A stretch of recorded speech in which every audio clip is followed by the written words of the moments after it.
Boom! We are live. Welcome Yes, back sir. to the show.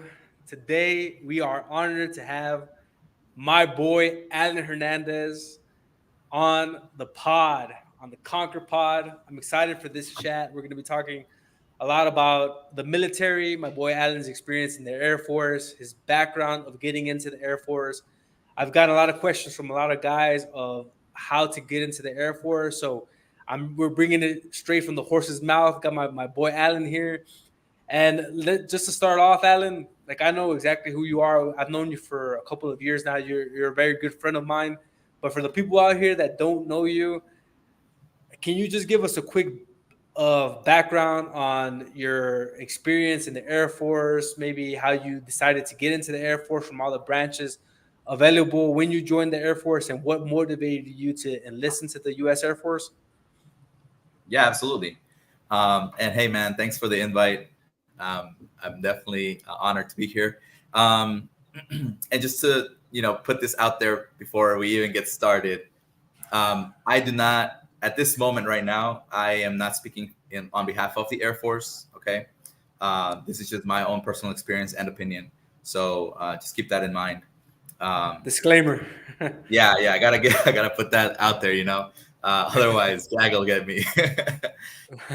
um, yeah, it's one of those things. I just gotta put it out there. Um, and so, yeah, man. Tell you a little bit about myself. My name is Alan Hernandez Luna, and I've come from my background. Started my professional background started in restaurant and restaurant management. From there, went over to work for shopper marketing. That's where I met Jonathan, right? And then from there, I started my own business. Went over to Austin, Texas, and started my own distribution business with consumer packaged goods.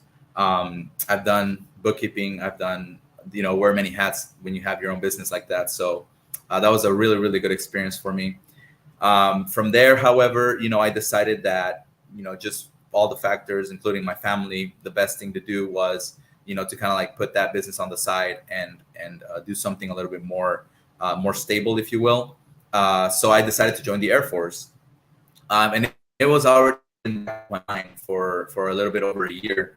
I have a brother that was in the Navy, and he just kind of like told me about the different benefits and different branches and all the opportunities. So after this going to Austin, I decided that it was time to join. Right. Um, so my experience so far has been extremely positive. Definitely a lot more than what I expected to get out of the Air Force. And so, one of the most significant moments I think was just kind of like even getting like started going through BMT and tech school. I think another moment that was very monumental for me was just really seeing all of the opportunities, man, like that the military has to offer. Again, my experiences in the Air Force, other branches can speak on their own, but at least for me, it's been pretty positive. Now, another little disclaimer: I am Air Force Reserve, right? I'm not active duty, and I'm gonna get into a little bit of that of what the different statuses are that you can join as, because whenever people think joining the military or joining the Air Force or whatever, um, they think mainly active duty, which Mhm. is one of the ways you can join, but there's other ways also that you can get into the Department of Defense. Very nice, very nice. And as far as like I think the biggest question here for a lot of young guys, this was one of the questions that I was actually contemplating when I was considering myself getting into the U.S. military when I was younger. I didn't have the balls to go through it, but I think I had to follow a different path myself. But as far as like the I get it. different branches in the military, what specifically made you want to choose the U.S. Air Force? Like you mentioned, your brother's in the U.S. Navy, so you could have, if you wanted to, you could have potentially gone into the U.S. Navy as well. But what made you want to go into the U.S. Air Force specifically? And also, if you were to compare the different branches, what would you say would be the biggest differences and the biggest similarities comparing all of them? Okay. So a couple different factors, right? Everybody's situation is different. When I joined the U.S. Air Force Reserves, I was already 29 years old. Okay. So it was a little bit later. in life. I already had a kid, right? So those being the most important factors was one of the things that made me consider the Air Force for the most part, because it's not a full. Let's just say it's not a full, like, not expected to go into combat per se. Whereas, if you think about like the U.S. Army or the Marines, we know for a fact those guys will most likely go into combat while they're on deployment. And it's not 100%, but there's definitely a higher possibility that you will. Now, the Air Force does have their own, like the PJs, the paratroopers, those guys, those are the badasses of the Air Force. Those guys actually do go into combat, and they have to do a lot of that stuff. That's what they train for. But for the most part, think of the U.S. Air Force as, just basically like the logistics, the air logistics part of the Department of Defense, right? We run missions where we transport things, right, to areas that need it. So not only do we transport troops, but we also transport, materials and all kinds of other things, right? So I think for the most part, that was what got me into it. That first, I wasn't going to see a lot of combat per se, even in my deployments. The second thing was the fact that I was already a little bit later in life, and my kiddo. I think those were the most important things. But different factors and different things will influence. I think also it also influences like who you are as a person, right? That's another thing you have to consider when looking at the different branches. My brother was in the Navy. He was in there for 4 years. One thing that took a toll for him was his family, right? Because when they would go out on deployments, those guys were out there on the sea for like 3 to 6 months, right? And so he had his wife at home, and then wife and kid, and then wife and kids. And so when you start to look at the deployment timelines and just kind of like the how much time you're out there, that kind of starts taking a toll, right? So it really depends on your situation. Those are factors that you should definitely consider. Absolutely. So as far as your decisions for the Air Force were just because you didn't want to see too much combat, you wanted something more where you can dedicate time also with your son, and right. The Air Force Reserve was kind of like the best one out of the four of them. Yeah. Okay, and then with the Navy, so then comparing like the Navy, the Marines, so the Marines and the Army, I think it's pretty clear to everyone that those are the first ones to go to combat. If you want to go, if you join the Marines or the Army, you're most likely going to see combat in your enlisting experience. But as far as like the Air Force and the Navy, how would you categorize these two branches as far as combat is concerned, or what are they mostly focused on while you join and listen to these branches of the military? Okay. So again, Air Force is more of like the type of branch of the Department of Defense. So we deal a lot, for example, like space. Right? I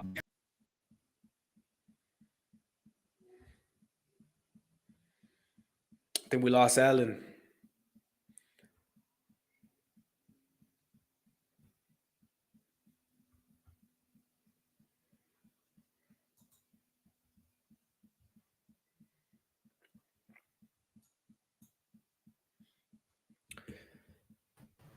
All right, guys. So we're experiencing some technical difficulties. Alan, we got you back. Yeah, you dropped for a couple seconds there, but we're back.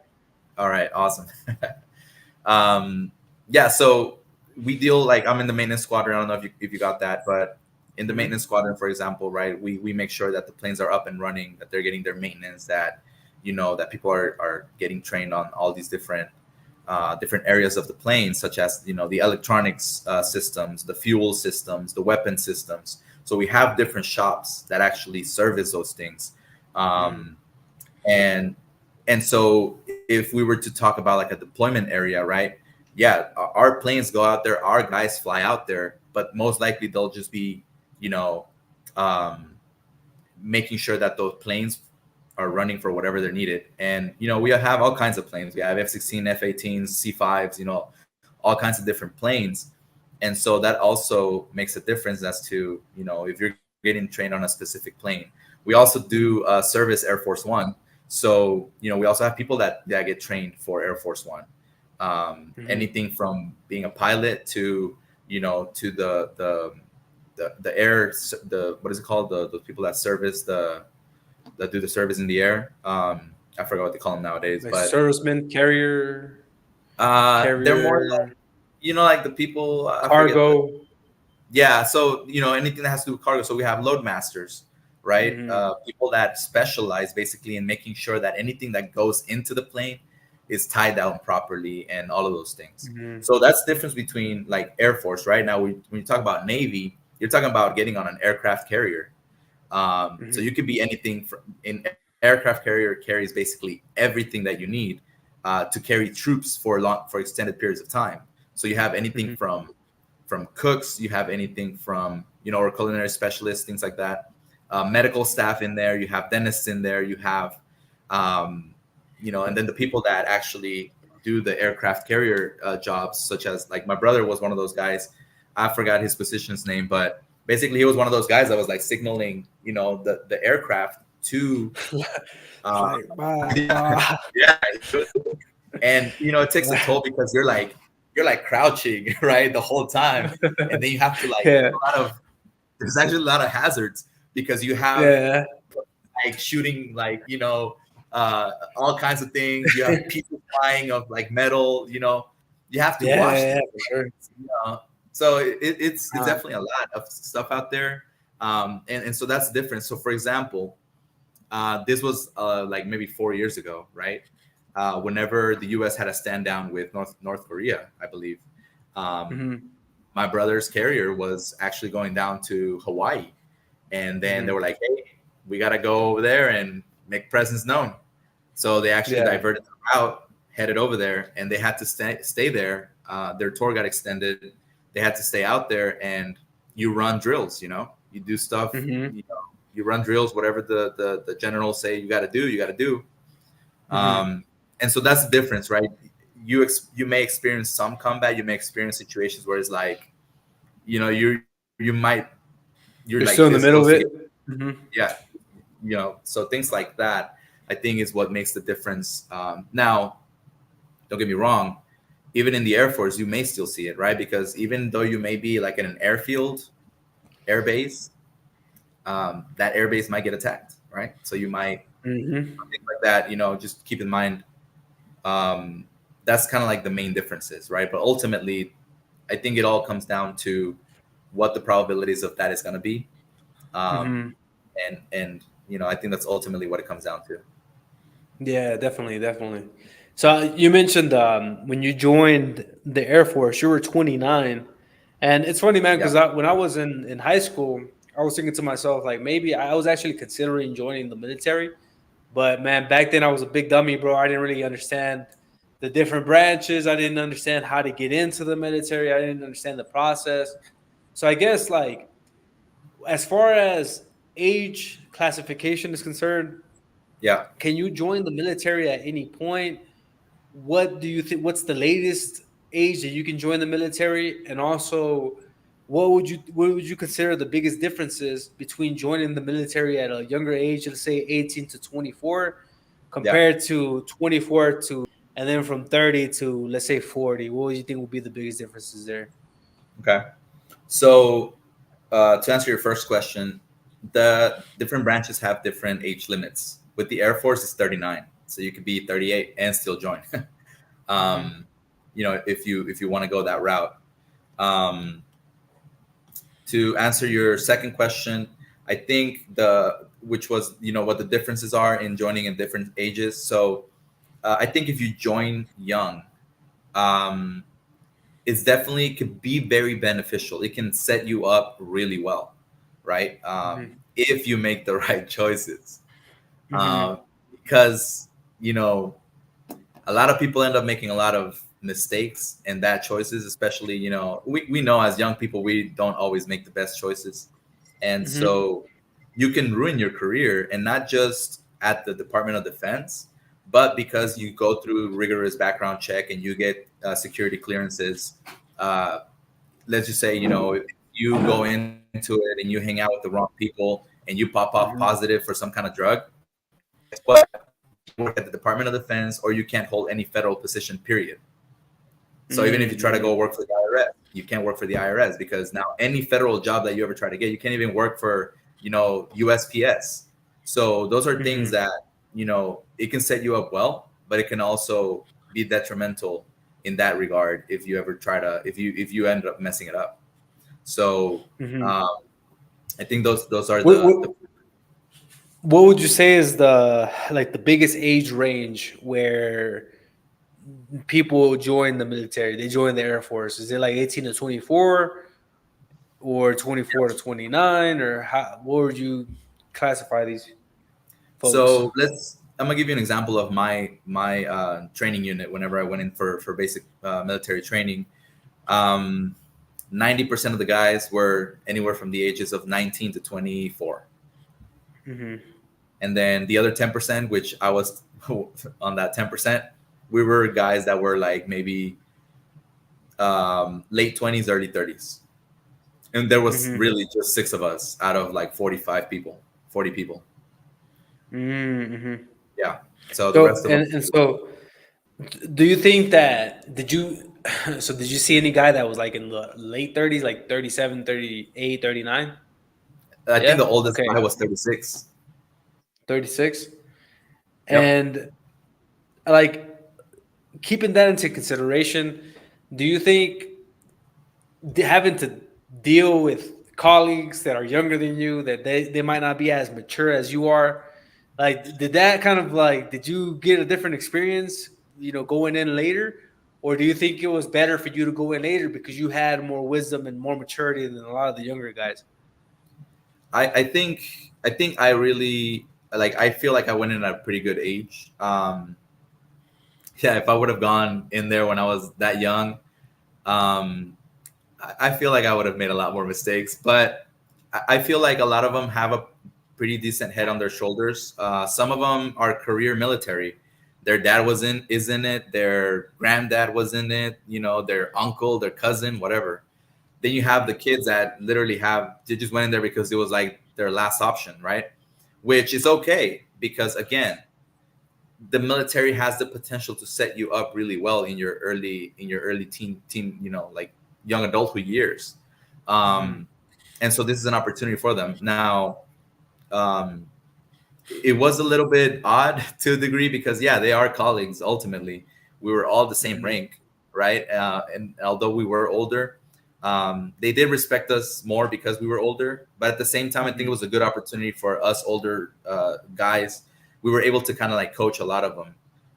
So I was able to build really good rapport with a lot of the younger dudes that were in there, because they were kind of getting antsy. They were thinking about quitting. They were thinking about they couldn't hold their military bearing. Things like that. So a lot of them got only a lot of issues going outside, things like that. So I think it was an opportunity for me as one of those older to be there, actually coach some of them through some of these things. I think that was really awesome.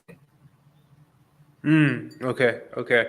So I'm identifying a theme here where if you go into the Air Force when you're younger and you're aware that it would benefit you to have a good head on your shoulders, stay focused on your objective, joining the Air Force, and just go in there, get your mission completed, do what you have to do. It's going to benefit you a lot in the long term.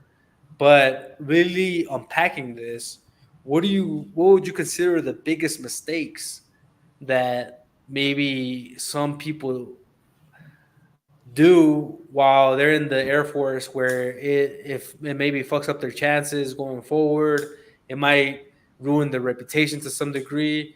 What would you consider the biggest traps to avoid going into the Air Force, maybe as a younger guy, or even if you're an older guy? These are something that you just have to be aware of, so you don't make the same mistake that other people have done in the past.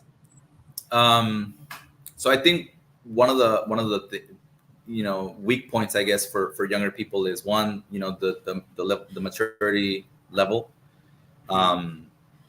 Because so that's one of the weak points, because again, it's a good opportunity, but you gotta keep your head on your shoulders, stay on the mission. And so one of the things that I feel like, if you're one of those guys that can go in there and keep your nose clean, do your job, learn well, and network, okay, that's very important. Network it could set you up really well.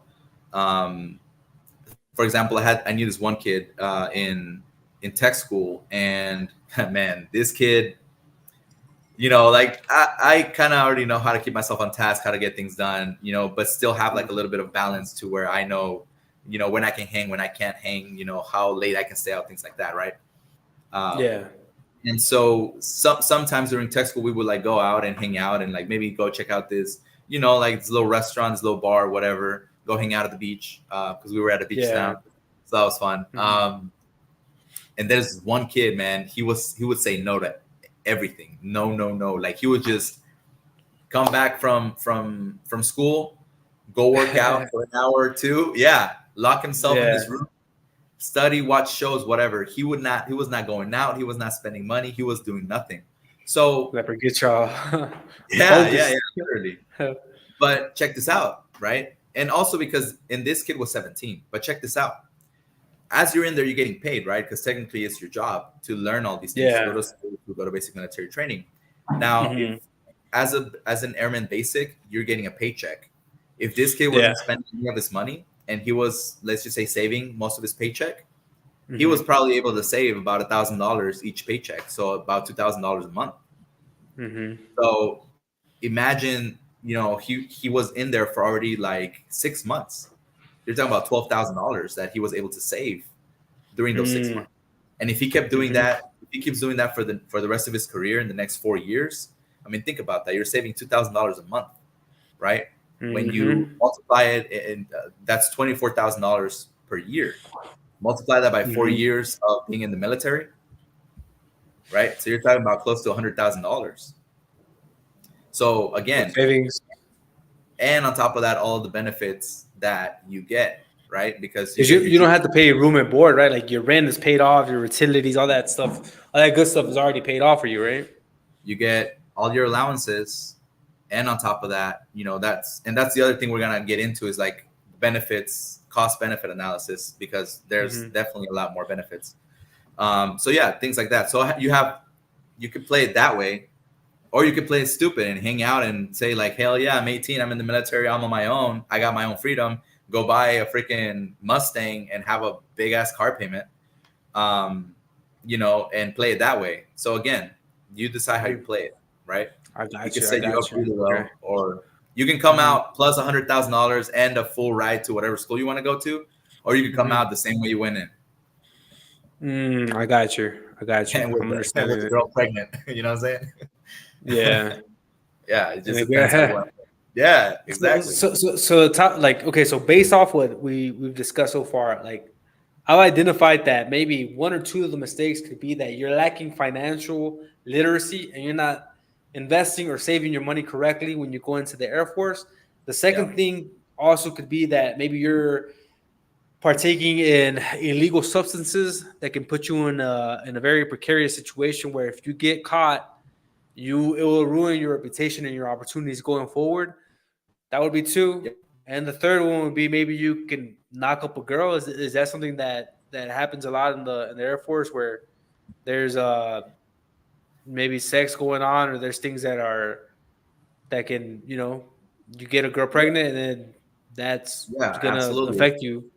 Absolutely. And, it's not so much like, just like getting a girl pregnant. No, like, I mean,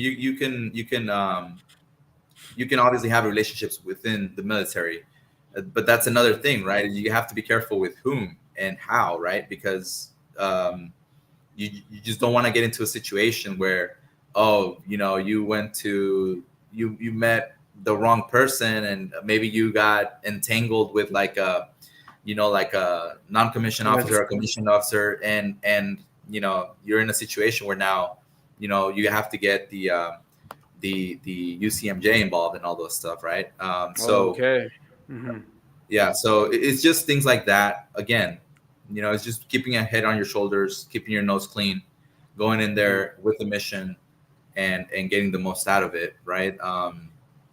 Ultimately, the Air Force is it's a very tight, small community, so people will eventually know about you, to some degree. And if all you're doing is, not keeping your reputation clean, you're trying to promote, or you're trying to move over to a different unit, different squadron, you're trying to cross train, you're not networking properly, then that could ruin your chances of continuing a military career. Okay. Yeah. All right. So would you consider like these the biggest traps or pitfalls that if you plan on joining the Air Force, you should avoid? Yeah, absolutely. I think those will basically resume the biggest things that I see, where a lot of these younger kids are actually, messing up. I think personal finance, man, that's one of the biggest ones that whether you're in the military or you're not in the military, it really drives a lot of your behaviors because, like you mentioned, you can go into the military thinking that okay, well, I'm in the military, I can get a Mustang, but that's not the best financial strategy because you're buying a liability. You're buying a car note that's depreciating every single month. As time progresses, the liability is depreciating. So it's also having the mindset of understanding a financial statement when you're investing into assets, liabilities, into something that is actually going to give you a return on your investment in the future. And I think Mhm. that younger guys, especially when they're going to the military, start seeing some money come in. They see some stability with being in the Air Force. They can easily fall into that trap. That was something that I could have easily fallen into myself when I was younger, but I've always kind of had the mindset that I didn't want to I didn't want to owe anybody anything. I wanted to kind of stay away from that, stay away from getting a car note, and then I had to drive a shitty ass Nissan when I was younger going to college, but I knew Yeah. that that was the sacrifice that I was willing to make. Fuck, like I knew that in the future things were gonna get a lot better, but right now I had to make the sacrifices and drive this piece of Mhm. shit Nissan that a lot of girls, a lot of girls were not attracted to, but it was the bullet that I had to bite at that point. Yeah. But like going forward with the Air Force, the next question I had, man, is how's the process of enlisting, like actually recruiting when you get to a point where you're like, all right, you know what, this is what I want to do. I want to join the Air Force at least for the next 4 years of my life, and this is something that interests me. I can see myself being a part of the Air Force. What would be like the first couple of steps of getting the ball rolling of actually enlisting into the Air Force and finding Mhm. something that might be suitable for you as far as your career? How does that part work out also with the career part? Can you pick your career? Is it kind of automatically assigned to you, or do you have options at that point? All right. So I'm gonna throw a lot of information here. Mm-hmm. And again, if you have any questions, feel free to reach out. I think I'm gonna use a plug here. You can find me on Instagram for sure. Yeah, yeah. Luna del Angel Alan. Uh-huh. And I think you'll be able to post the tag there. But Mm-hmm.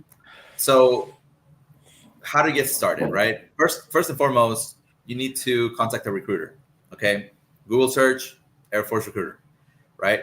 Now keep in mind, okay, right now we're talking about just strictly Air Force, but the Air Force trains, okay, Air Force active duty, Air Mm-hmm. Force Reserve, Air National Guard, and the Space Force. Okay, Mm-hmm. so those are the different branches that you can Mm-hmm. basically go into. We the Air Force trains all of those branches, if you will. Um, so that's first. Contact the recruiter. Um, the recruiter is basically going to assess your eligibility, okay, and they're gonna look into your age, your education, physical condition, your background. Um, then you have to take the what's known as the ASVAB, which is the Armed Services Vocational Aptitude Force. Okay, I'm sorry, Mm-hmm. battery. That's the ASVAB. You have to Mm-hmm. take this test, which is basically a multiple choice test that is going to help determine which Air Force jobs you qualify for. Okay. Mhm. And based on that score, right, then you will be placed into like different career options. Okay. Um, and that's very important. Like, so my brother just joined, right? He just started basic military training a couple of days ago. And yeah, I got, whenever I joined, I got the ASVAB for dummies, right? I looked up what are the basic physical requirements for my age group, as far as like push-ups, sit-ups, running time, which are basically the three things you're going to be tested on. And ASVAB, I got an ASVAB book, ASVAB for dummies, I think it was called. um, literally just grabbed that, studied it, and it's a lot of stuff that if you're coming out of high school, it will be easy to know. And so you'll have this test that you get to pick a job based on that. You also have a physical examination, right? They'll do a physical exam. So you go to the military entrance processing station, MEPS, okay?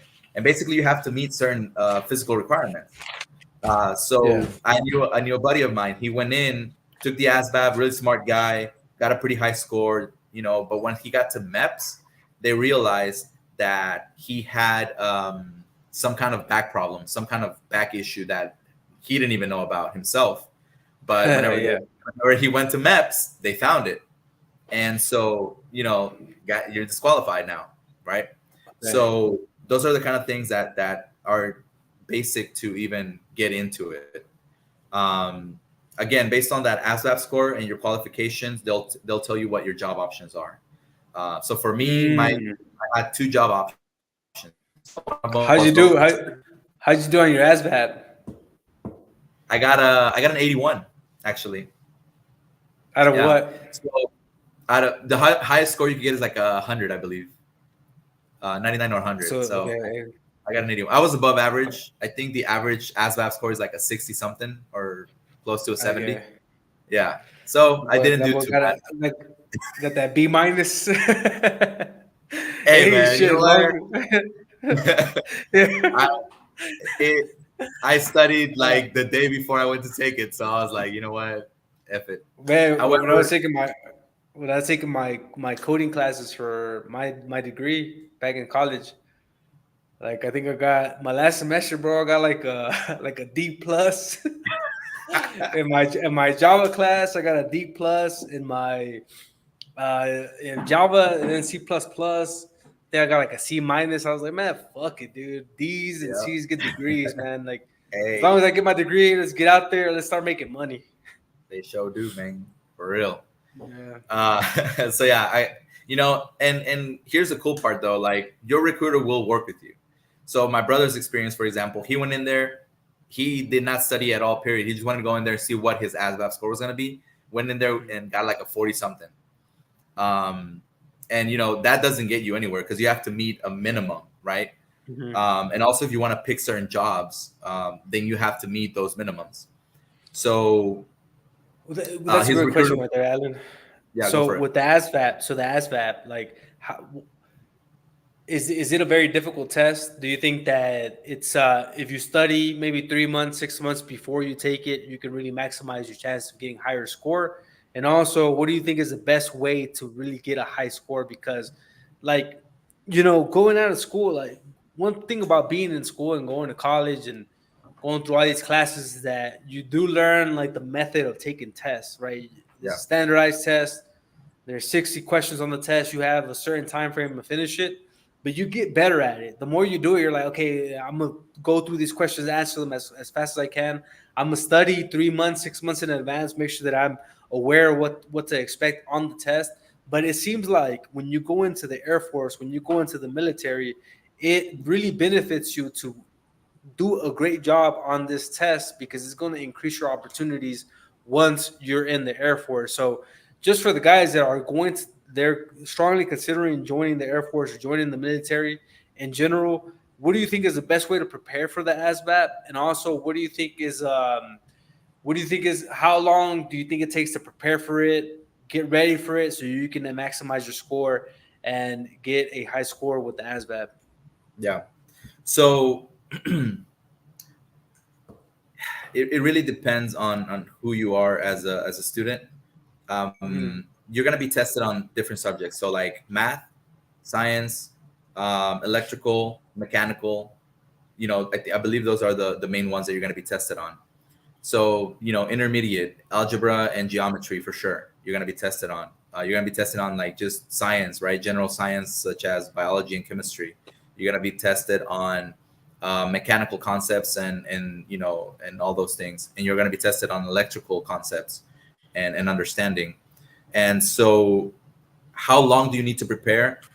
It depends on you as a student. I would say that if you really want to go for like a high score, to get in is because you're going for something such as being a linguist, right? So being a linguist, the training to become a linguist is 2 years, right? You got to have I believe an ASVAB score of like 90 or above.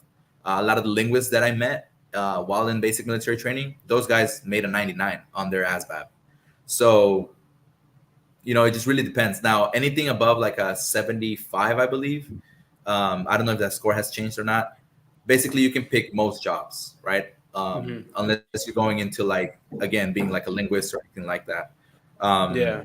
So those are just some things to keep in mind. I would say if you study, let's just say for a month, right? Get like an ASVAB guide and you study for a month, right?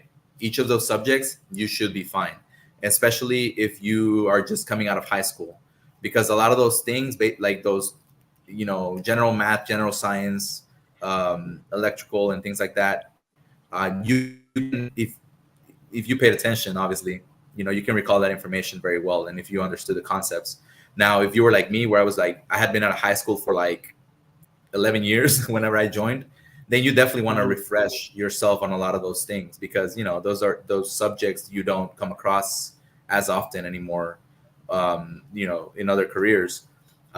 So it took me, I did study for about 2 weeks prior to the test, but also because whenever I was in school, I was a pretty decent student. I was in AP classes, and I took all the way up to calculus whenever I was in high school. So I'm a decent student. I took pretty hard subjects when I was in high school. So I felt pretty confident about getting a decent score just to pick most any job, right? So, but I wasn't going for something like a linguist. Whereas if I was, I probably would have studied a lot more, because I would have gone for like that 99 score. You know what I'm saying? But again, if you look at the score requirements for most jobs, I think anything above, anything after a 75, basically, if you score like 75 or higher, you will be able to get, I would say maybe like 75% of the jobs. Okay. So you mentioned a very powerful component here, where a lot of the criteria for the test falls into the categories of math, science, and mathematics.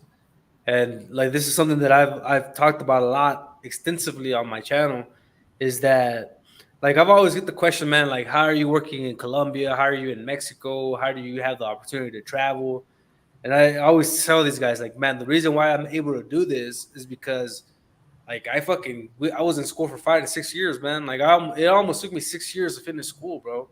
And I was studying these subjects. I was studying science, technology, engineering, and mathematics. I was doing coding. I was doing database classes. I focused specifically on the technology side.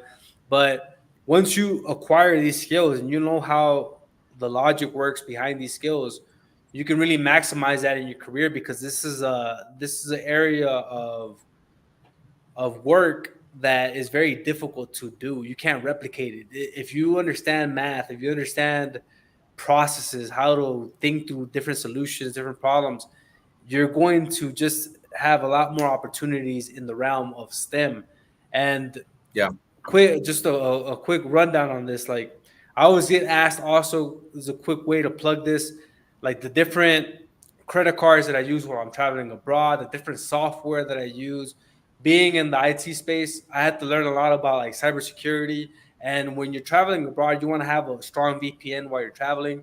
So, guys, in the link in the description below, these are questions that I always get from guys, man. Like, what credit cards do you use while you're traveling? What bank accounts do you use? What software do you use where you're making videos, where you're trying to be secure on a coffee shop? It's all in the link in the description below, guys. So make sure to check those out. You can use that referral code and you can get a discount when you sign up to these different accounts. But I think STEM is where it's really at, man, because STEM gives you the opportunity, as far as a career is concerned, to really maximize how much money you can make. You can easily go into six figures or above that if you really double down and you know what you're talking about, man. You know your shit. Like if you know Yep. your shit, you can really make some good money in the STEM in the STEM field. So I guess when after the ASVAB, once you let's say you land a max score on the ASVAB, you go into MEPS, right? The This is where job. you get tested Yeah. for I guess like a physical test, right? Medical. Yeah. It's a Mhm. medical test, and so through that medical test, do they identify, okay, this guy has like a bad back, or he fucking blew his back out when he was deadlifting in college and he can't do this type of job, or he might be better to be focused on this, or he has poor eyesight that he can't be a pilot. Let's put his ass over here in the kitchen or something. Like, how do they classify based off the MEPS exam of what position is better suited for you? So again, MEPS is just to tell you whether you can even go in or not. So they won't even pick a Okay. job for you if you don't pass your MEPS examination. Um, Mm-hmm. there are things that you can kind of get waivers for, Mm-hmm. but again, it's really up to your recruiter to work with you. And like for example, my brother, right, he has asthma, right, or had asthma when he was younger, and so that's one of the Mm-hmm. questions. And so, as you're going through the process with your recruiter, and he knows this about you, he'll guide you and tell you, hey, okay, now you need to go to the doctor. Make sure you get like something that certifies that you no longer have it, and this is not going to be an issue, right? And Mm-hmm. so he went and did that, and then came back, gave it to his recruiter, and he put that on his package. Boom, he got in. So little things like that, if they do come up, right? If it's nothing major, they'll get you to up to that part where like you go to MEPS and get your ASVAB. Again, if you fail Mm-hmm. MEPS, when they do like a deeper examination, because they'll have you do different exercises and different things that you got to do at MEPS. They'll do blood work, Mm-hmm. they'll do urine samples, they do a bunch of stuff. Um, then, if you don't pass that, then you can't get in. So, Mm-hmm. if it's something major like that, so like a back or anything, so just something to keep in mind. Okay, so let's say once you go after the ASVAB, you finish it, you do a pretty good job on it, you go through your MEPS examination. How, like, Yep. do they give you like a listing? Okay, like you're available to work these type of positions. This is what's offered to you based off of your results. Or how does that work? Like, are you automatically paid somewhere, or do you have a listing and then you can decide where you want to go into? You get a listing, but before I get into that, so you have the medical, right? The MEPS, you have the ASVAB. There's also background checks. So just be ready Mm-hmm. to get everything looked at. Anything you ever You did. better not have a you better not have a fucking felony or have Yeah, something going on with the law, right? Because that can affect your chances. yeah, definitely can affect your chances. I don't know what their criteria is at this point, but yeah, definitely want to keep your record clean as much as you can, Mm-hmm. because they do look into, they do a background investigation, not only on you, but they also ask you for family members. So they kind of want to see where you're coming from.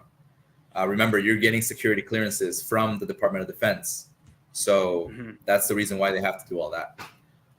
Some jobs Gotcha. require top secret. Some jobs require top secret clearance. If we're talking like a cybersecurity job in the Air Force or in the Department of Defense, you will need that top secret clearance. That takes a lot longer Mm-hmm. than a regular secret clearance, right? So Yeah. now, yes, after you go through all that process, you get everything. They get everything back. Your recruiter has your package. Says, "All right, good, you did good." Then he'll say, "These are the job options we have for you." Mm-hmm. At that point is where I advise, you know, young people and just people in general that are trying to get into the military. remember that a recruiter, it doesn't matter where, is always trying to get you in. That's their job, right? Mm-hmm. But your job as someone about to sign a contract with the U.S. government is to, cross your T's, dot your I's, baby.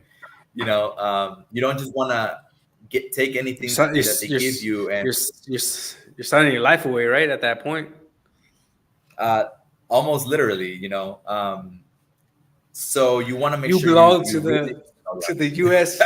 to the you belong to the United States of America at this point. believe it or not, after you make that oath, you do. Meaning you are now an asset of the government. So they're gonna try to take care of their assets. That's all I'm saying. Yeah.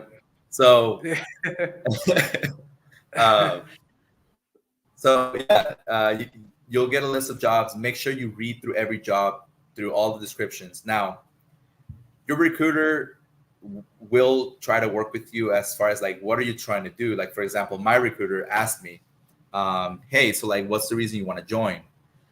So I told him, well, I've heard a lot about mainly the education benefits and all these things. He was like, all right. So he saw that I was very career driven, right? So he was like, okay, so you know what? We're going to put a little stipulation in your contract, right? They'll try to like give you incentives. So you don't walk away. So you don't walk out, right? Especially if they see that you're a really good candidate, they'll throw in like little extra perks. So for example, for me, my recruiter was like, hey, let me throw a little statement on your contract that says that you'll be able to promote as soon as you finish your tech school. So most people don't promote. It takes them about 2 years to promote to the next rank. But for me, there was a stipulation in my contract that said I can with commander's approval, I can promote, upon completion of tech school. And as soon as I finished tech school, went to my squadron, talked to the commander. I was like, all right, commander, this is my contract. Time for me to promote. They got all the things signed off, package completed, and I was promoted within a couple of months after graduating from tech school. So, which means that. But with those positions, man, like what kind of listings do they give you of the different positions? Do they range? It's like, so the reason why I'm asking this because when I was considering joining the Air Force back when I was younger, I was thinking like I still wanted to go into the STEM field. I wanted to study technology. I wanted to go into potentially cybersecurity for the Air Force because it's something that has always just kind of interested me. And I know a lot of the guys that follow the channel, they're trying to study something in technology because it's something that I just talk about all the time. But like when I was thinking about it, I was like, okay, like if I join the military now, I'm trying to join it either like if I joined it before I went to college, I didn't have a bachelor's back in the day, or comparing it to if I did have a bachelor's and then I went into the military. I'm trying to think if I went through the ASVAB, I went through the MEPS, they did the background check, everything came out clean. Would I be able to go into that kind of career path if I already know off the bat that this is what I like? I like doing cybersecurity. I want to do cybersecurity, and I want to advance in that field. Is it possible for me to go straight into it, or do I have to I have to go into the career that I get assigned based off of my scores? Okay. So there's two parts to this question, right? So first, and they're both yes. It's all depending on your score. But if you already know what you want to go into, then and you go into your career and say, hey, I want to be cyber. They're going to be like, okay, you need to hit this score. You take your ASVAB, you don't meet that score, they'll offer you a couple of different other jobs. And they'll try to get you in with those jobs. But, if that's not what you want to get into, you could say, well, I'm going to go back and study more. I want to retake it. And you can do that, I think, a couple of times. However, if you take it, I think like 2 or 3 times, after the third time, you got to wait 6 months. Okay. If you're trying to get into that kind of job. But yes, you can go into the recruiter and say, I want to be cyber. And then they'll tell you, or they might tell you, you get the score, you pass everything else. And then they tell you, but hey, guess what? We don't have any positions open for cyber for another maybe like 3, 4, 5 months. Then it's going to be your decision. Okay, do you want to wait or do you want to get in? right? Most So what likely happens if you decide to wait? Like what do you do in that time? In the meantime, you're waiting. You're waiting until a position opens up. but doing Um, what? Just kind of there. yeah, you're just kind of there, man. Like you're not hired in yet, right? Hmm. So technically, you're still a civilian. Um, However, if you say, well, I guess I can go in and take this other job and then cross train after a couple of years, you can do that. Hmm. It's actually Air Force is the easiest branch, if you will, where you can cross train into a different field. A lot of other branches don't do that. Once you're in your position, you're in, and that's it. That's what you're stuck with. But Mm. with the Air Force, a lot you can cross train a little bit more easily. Okay. And what about like if you already have, what's the differences if you try to go in as an officer with a degree? You already went to Mhm. school, you graduated with a degree. Let's say maybe you have a degree in technology and you want to go into the Air Force Yeah. for that same career path, as compared to someone that it doesn't have a degree. They come in, let's say, out of high school, or they're in college and decided they want to go into the Air Force. What's the biggest difference in the two processes? And what do you think would be a better position to be in? Because I heard different perspective where some say that going in without the officer title, you kind of see like the process from the beginning to the top, how it is. Like people around you kind of respect you more because supposedly you're seeing the perspective from the bottom, from starting from the beginning. And then I've also heard that going as an Yeah. officer is better because you're kind of going, you're advancing. You don't have to go through all the like the petty stuff that happens at the beginning of the process, and you can just kind of go into your officer position. You have a little bit more, there's more weight to the title of being an officer. So I was kind of curious, what are your thoughts of both perspectives and going in these two different routes? Okay. So let me put it this way, right? Think of it going as an officer as going in as a manager, where you Mm-hmm. don't know the whole process from the ground up. You're not in, you haven't been in the trenches, if you will. You go in there, all you need to start doing immediately is leading people. So think about it that way. If you go into a company and you go straight into a manager position, you may not know all the ins and outs. All you know is what are your metrics, and you know how to motivate and push people to get them done, right? So as an officer, that's what you do. You got to be comfortable with not knowing a lot of things, even basic processes such as how to fill out a travel voucher, because you haven't been in very long. You're coming from a civilian position or from being a civilian into a military leadership role. So you won't know Mm-hmm. the systems, you won't know the processes, you won't really know how the military works. So you got to be comfortable with a lot of the enlisted people basically telling you what to do in the beginning, right, and teaching you. Mm-hmm. So as an officer, Yeah. you're gonna encounter that. If you come in as enlisted, that's basically without a degree. Yes, you get to see a lot of those processes. You get to be in the trenches with people. You get to be, in the shop. So you kind of like start from the bottom and you kind of start working your way up as a non-enlisted officer, so or non-commissioned officer. So um, I think the pros and cons are basically that, like, you know, you're gonna jump into a leadership position as an officer, like right off the bat. Um, Also, the training is gonna be different, right? The focus on the training is gonna be different.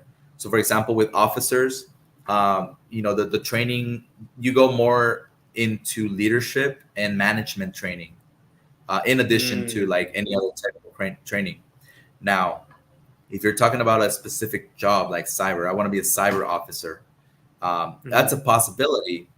But for example, like, I knew some of the officers that I got to know throughout my career so far is basically, some of them, they had this position open for an officer. And so they applied for it, they got it, but it wasn't necessarily within their AFSC, meaning it wasn't necessarily within their job.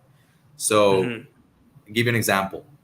I met a guy who was an officer. I believe he was a major, and he started as I think like in the weather AFSC, right? people that check the weather for the planes to land and all that stuff. So he had the weather AFSC, and he ended up being an officer for training, like a training officer for the schoolhouse. So it really depends on what's open and what the Air Force needs, as far as like where they're going to position you as an officer. Right now, I know someone in my office. She went in enlisted, got all her degrees up to a doctorate. Right now, she's gonna start officer training school in July, I believe, and she's gonna be an officer. She's gonna be an officer for like some, I think, medical squadron, even though her doctorate degree is in education. See what I'm saying? So it's really up to what the Air Force needs, and ultimately you will be trained on leadership and management. It doesn't matter what the job is, you will need to lead and you will need to manage. And as an officer, you may get, in the maintenance squadron, the medical squadron, you may get into different ones. I think there are some officers that they kind of do require that background. Like, so for the doctors and medical staff, a lot of the officers actually are from that field. But there's some fields that don't necessarily require you to be a from that field specifically with that AFSC. You can get into the job simply because they had an open position and you needed an officer to fill it in. So got you. Nice, very nice. It's very helpful to understand that process in case you want to go in as an officer, you want to go in as what would be the difference as an officer and what's the other part to it? Because it's like enlisted, right? Enlisted or officer. And after that, and so how long have you been in the Air Force currently? You got like 2 years, a year? I've been in for 2 years. Yeah. 2 years. So you have a good understanding of the Air Force at this point. So my question to you is, like, what are, like, now that you've actually been in the Air Force, you've been through the ropes, what do you think? Is it what you expected when you got into the Air Force? What have been the biggest kind of, I guess, shocking things that you saw in the Air Force going into it? And then also, like, the pros and cons of what your experience has been like in the Air Force. And be real, man. Like, what have been the pros, what you like, what you enjoy, and also, like, the cons where you're like, damn, I didn't really expect it was going to be like this, or I don't really like this part of it, and I wish it could have been like this better. Yeah. Well, again, my experience has been mainly positive. To be honest, I've had a lot of good, unexpected benefits to it. So, for example, right, when I went in, I went in as a reserve. I wasn't planning to work with the Air Force full time like I am now, and I'll explain that in a little bit. But basically, I was like, okay, I'm just here for the benefits. I want to get my school paid for, the education benefits and all that good stuff. But when I went in as a reservist, right, my requirement was only coming 1 weekend a month, and then we have what we call annual tour, 15 days per year. And so as long as you do that, you have a good year, you're good. You can stay in. Yeah. So one of the biggest, and I guess one of the best things that happened within that, within me joining, and this was a good, I guess, kind of a thing that I didn't expect, was that as a reservist, you can get called on to active duty, right? Meaning they say, hey, we're gonna put you on active duty military orders, and you can come out here and help us out to achieve X, Y, and Z. And so, and so in the position, or in the AFSC that I went into, which is personnelist, that position, actually, we needed a lot of people. Like, they needed support in the office. So I went in there, and next thing you know, I'm working full time, and my active duty orders they just kept getting extended. And because that's how shorthanded they were at the time, right? So that was one of the biggest positives, I think, for me. As a reservist, I didn't expect to get a full-time job out of this. And that led to other things such as, networking and things like that, to where now I actually got detailed to a different office, which is in the finance squadron. So now I'm in the finance squadron with the Air Force. So why? Because I was able to be in there full time. So for me personally, like, the pros have been, going in there, not looking for a full time job with the Air Force, just a reserve and school benefits, and on top of that, able to find a full time job, network, and learn, from a different office, or be put into detailed into a different office. So Absolutely, Alan. yeah, I'm listening. I have someone at the door. I'll be right back, but I'm listening. yeah, absolutely. But you keep going, man. Yeah, so basically that's the biggest, I think, for me, that was one of the biggest positive outcomes of that. The second, I think, biggest positive outcome is that, I felt like, I thought the way that I understood it was that I was going to need to use my GI Bill to pay for my schooling. And, there was an added benefit. There's an added education benefit that I didn't know about, which is your military tuition assistance. And so military tuition assistance is basically $4,500 guaranteed per year to take college courses, anything up, I believe, up to a bachelor's degree. And these are $4,500 that you get, per year, every year. So another added benefit. So I haven't even touched my GI Bill yet, right? I've just used my military tuition assistance, and along with some financial aid, and that's it. I can leave my GI Bill for my kid. And because I'm from Texas, like, I enlisted in Texas, I can get what's called the Hazelwood Act, which is another education benefit.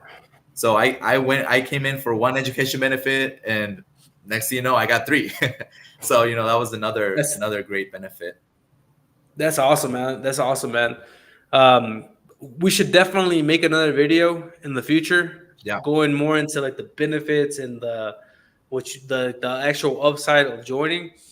I know that right now we're at the top of the hour, but Alan, I really appreciate you coming on the channel, man. What's next for you? What do you got planned for the next couple of months? Where can people find you?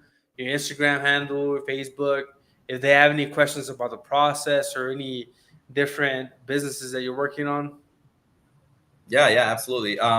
So you can find me at Luna del Ángel Allen, and if you could throw that handle in the, I know it's a little bit of a mouthful, but you can find me there.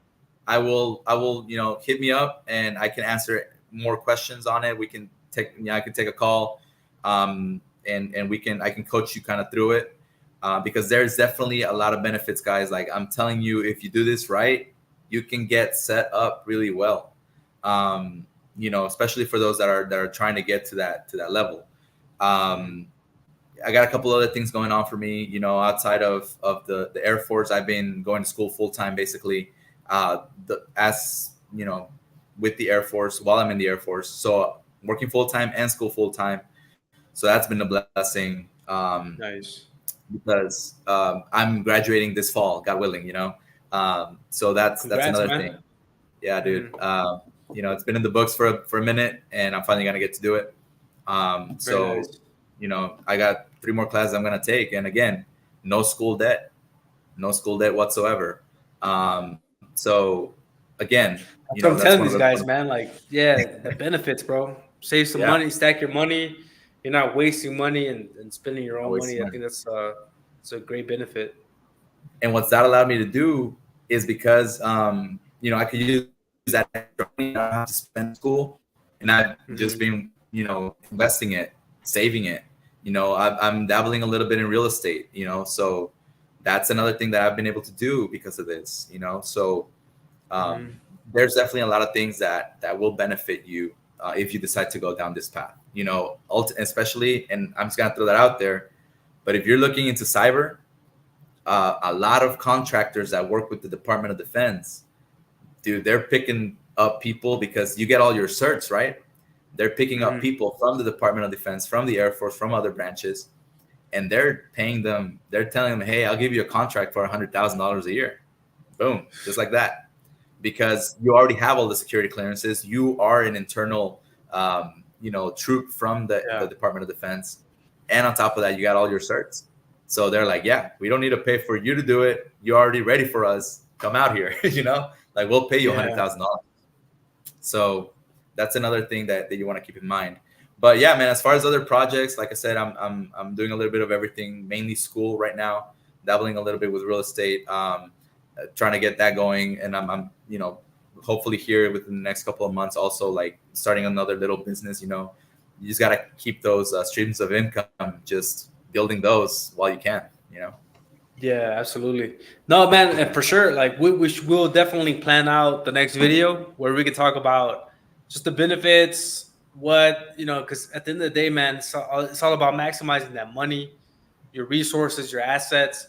So we'll definitely do a part 2 whenever we both have some good time that we can get together again, catch up. It's always good catching up with you. And Alan, I really appreciate you coming on to the show and also just dropping these bombs, these gems. I know a lot of the guys that follow me are going to appreciate it. I really appreciate it because I learned a lot from the process as well. But Alan, thank you so much, man. We'll chat it up a bit here offline. So I'll go ahead and end this stream. When I end the stream, we're good. Yeah. You and I can keep talking. But Alan, I really appreciate it, guys. Thank you for tuning in. If you're new to the channel, make sure to hit that subscribe button. Also, hit that like button. We'll catch you all in the next video. Stay strong, stay relentless, and keep on conquering. Peace. Sir.